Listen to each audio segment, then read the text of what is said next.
Hi, Thursday ஒரு mini vlog பார்க்கலாமா? நான் வந்து இது வரைக்கும் பன்னீர் செஞ்சதே இல்லை. என்னோட பையனுக்காக வந்து பன்னீர் வாங்கிட்டு வந்தேன்.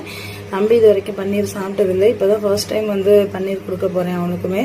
ஸ்கூலுக்கு லஞ்ச் பாக்ஸுக்கு தான் ஃபஸ்ட்டு வாங்கிட்டு வந்தேன். சரி, வீட்டில் ஒரு டைம் செஞ்சு பார்த்துடலாம், சாப்பிடுவாங்களா என்னென்னு அப்படின்றதுக்காக இப்போ வந்து நான் அவனுக்காக வந்து அந்த கார்ன் சிப்ஸ் இருக்கு இல்லையா, அதில் டிப் பண்ணி அவனுக்கு வந்து இப்போ இந்த பன்னீரை வந்து நான் செய்கிறேன்.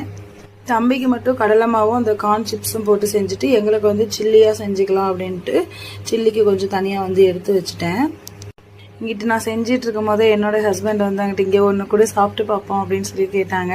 இன்னும் செஞ்சோன்னு எடுத்துகிட்டு வந்து தரேன் அப்படின்னு சொல்லிட்டு செஞ்சோன்னு எடுத்துகிட்டு போய் கொடுத்தேன். அவ்வளோக்கா வந்து டேஸ்ட் இல்லை அப்படின்ட்டாங்க. எனக்குமே வந்து அது சாப்பிட்டு பார்த்தேன், டேஸ்ட் எனக்குமே பிடிக்கல. ஆனால் தம்பிக்கு செஞ்ச அந்த கார்ன் வந்து நல்லா இருந்துச்சு. சில்லியோட டேஸ்ட்டு தான் எனக்கு பிடிக்கல. என்ன தான் வந்து நம்ம வீட்டில் செஞ்சு சாப்பிட்டாலும் கடையில் வாங்கி சாப்பிட்ற டேஸ்ட்டுக்கு வரமாட்டேங்குது அப்படின்ற ஒரு கவலை வரையே ஆயிடுச்சு. கடையில் வாங்கி சாப்பிட்றத அவாய்ட் பண்ணலாம் அப்படின்னு பார்த்தா அவாய்ட் பண்ண முடியாதாட்டுக்கு. ஏன்னா எனக்கு சில்லிங்கிறது வரவே மாட்டேங்குது. எப்போ செஞ்சாலுமே வந்து இந்த சில்லி மட்டும் வரவே மாட்டேங்குது.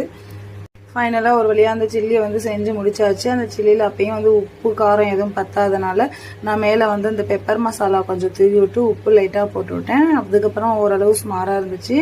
நானும் சாப்பிட்டுட்டு என்னுடைய ஹஸ்பண்டுக்கு வந்து கொடுத்தேன்.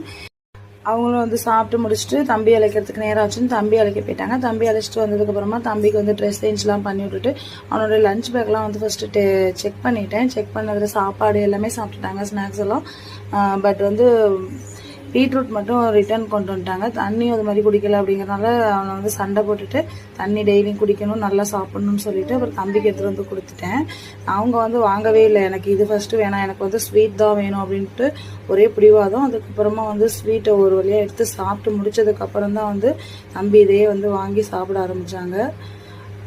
வீட்டில் வந்து பால்கோவா இருக்கிறனால அந்த பால்கோவாவை சாப்பிட்டுக்கிட்டே இருக்கணும் அப்படின்ட்டு இருக்காங்க. அந்த பால்கோவா சாப்பிட்டு முடிச்சாதான் அவனுக்கு மன திருப்தியே கிடைக்குது. ஸ்கூல் போயிட்டு எப்பயுமே ஈவினிங் வந்தால் அந்த பால்கோவா ஒரு டைம் சாப்பிட்டு முடிச்சிடணும்.